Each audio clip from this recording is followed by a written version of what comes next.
प्रणाम भक्तजनों। भक्ति आलोक चैनल में आप सबका हार्दिक स्वागत है। जैसा कि आप सब जानते हैं कि हम कार्तिक महात्म्य के 7वां और 8वां अध्याय कल सुन चुके हैं। आज हम 9वां अध्याय और 10वां अध्याय सुनेंगे। तो चलिए श्री हरि का नाम लेते हुए हम अध्याय शुरू करते हैं। बोलिए श्री हरि भगवान विष्णु की जय। राजा पृथु ने कहा, हे मुनि श्रेष्ठ नारद जी, आपने कार्तिक माह के व्रत में जो तुलसी जी की जड़ में भगवान विष्णु का निवास बताकर उस स्थान की मिट्टी की पूजा करना बतलाया है।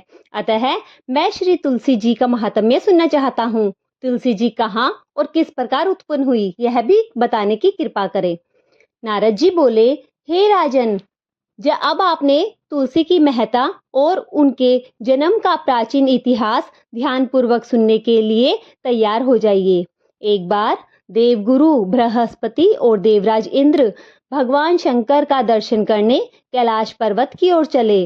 तब भगवान शंकर ने अपने भक्तों की परीक्षा लेने के लिए जटाधारी दिगंबर का रूप धारण कर उन दोनों के मार्ग में अवरोध उत्पन्न किया।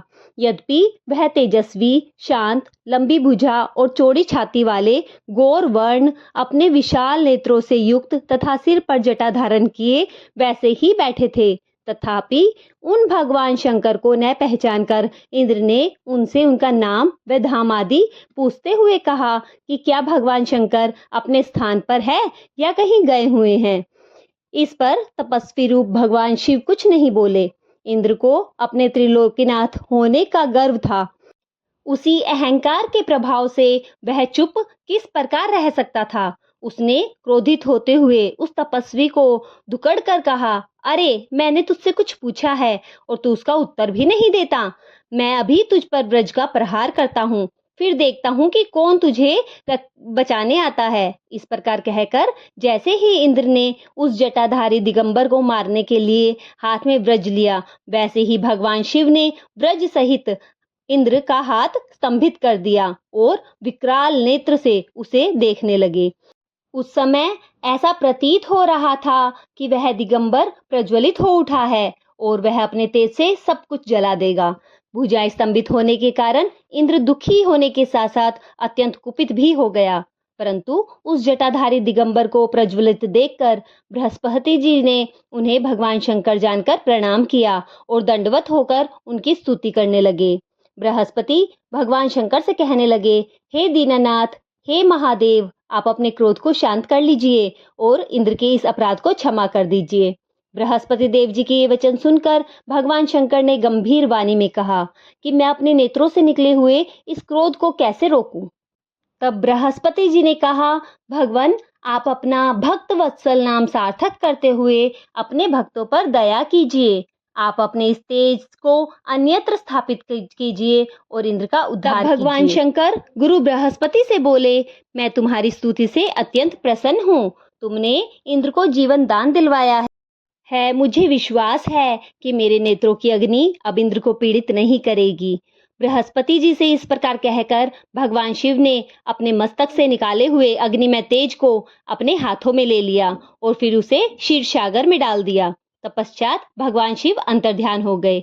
इस प्रकार जिसको जो जानने की कामना थी उसे जानकर इंद्र और बृहस्पति जी भी अपने अपने स्थान पर चले गए। बोलो श्री हरि भगवान विष्णु की जय, शिवजी महाराज की जय, बृहस्पति देव जी की जय। भक्तजनों, हमारा यह 9वां अध्याय यहीं पर समाप्त होता है। अब हम 10वां अध्याय श्रवण करेंगे। राजा पृथु बोले, हे ऋषि श्रेष्ठ नारद जी, आपको प्रणाम है। कृपया यह भी बताइए कि जब भगवान शंकर ने अपने मस्तक के तेज से क्षीरसागर में डाला तो उस समय क्या हुआ। नारद जी बोले, हे राजन, जब भगवान शंकर ने अपना वह तेज क्षीरसागर में डाल दिया तो उस समय वह शीघ्र ही बालक होकर सागर के संगम पर बैठकर संसार को भय देने वाला रुदन रूप में आ गया। उसके रुदन रूप से संपूर्ण जगत व्याकुल हो गया। लोकपाल भी व्याकुल हो गए। चराचर चलायमान हो गया। शंकर सुवन के रुदन से संपूर्ण ब्रह्मांड व्याकुल हो गया। यह देखकर सभी देवता और ऋषि मुनि व्याकुल होकर ब्रह्मा जी की शरण में गए और उन्हें प्रणाम करके स्तुति करने लगे। उन सभी ने ब्रह्मा जी से कहा हे पितामह, यह तो बहुत ही विकट परिस्थिति उत्पन्न हो गई है। हे महायोगिन, इसको नष्ट कीजिए। देवताओं के मुख से इस प्रकार सुनकर ब्रह्मा जी सत्यलोक से उतरकर उस बालक को देखने सागर तट पर आए। सागर ने ब्रह्मा जी को आता देखकर उन्हें प्रणाम किया और बालक को उठाकर उनकी गोदी में दे दिया। आश्चर्यचकित होते हुए ब्रह्मा जी ने पूछा, हे सागर, यह बालक किसका है? शीघ्रता पूर्वक कहो। सागर विनम्रता पूर्वक बोला, प्रभु, मुझे यह तो ज्ञात नहीं है, परंतु मैं यह अवश्य जानता हूँ कि यह गंगा सागर के संगम से प्रकट हुए हैं। इसलिए हे जगत गुरु, आप इस बालक का जात, कर्म और संस्कार करके इसे जातक फल बताइए। नारद जी राजा पृथु से बोले। सागर ब्रह्मा जी के गले में हाथ डालकर बार बार उनका आकर्षण कर रहा था। फिर तो उसने ब्रह्मा जी का गला इतनी जोर से पकड़ लिया कि उससे पीड़ित होकर ब्रह्मा जी की आंखों से अश्रु टपकने लगे।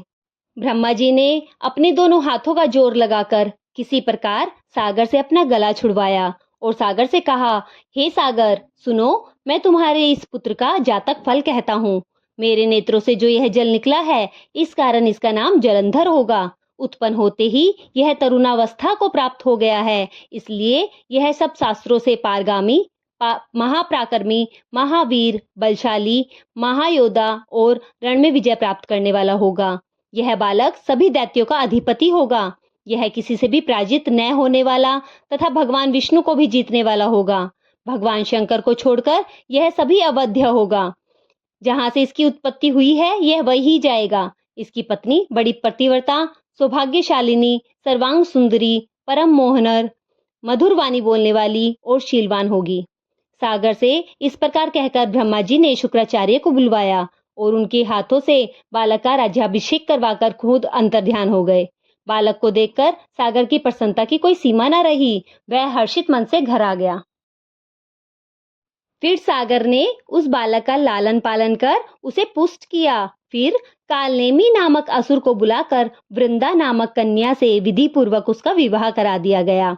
उस विवाह में बहुत बड़ा उत्सव हुआ। श्री शुक्राचार्य के प्रभाव से पत्नी सहित जलंधर दैत्यों का राजा हो गया। यहीं पर हमारा 10वां अध्याय समाप्त होता है। बोलिए श्री हरि भगवान विष्णु की जय, शंकर महाराज की जय, ब्रह्मा जी की जय। भगवान हम सबके मनोरथ ऐसे ही पूरे करे। कार्तिक मास हम सबके घर में सुख, शांति और वैभव बढ़ाए। इसी आशा के साथ, इसी आशीर्वाद के साथ आज हम अपनी वीडियो यहीं पर समाप्त करते हैं। आपको हमारी वीडियो पसंद आ रही हो, वीडियोस को ज़्यादा से ज़्यादा शेयर करें और चैनल को ज़रूर सब्सक्राइब करें। आप सबका बहुत बहुत आभार। धन्यवाद।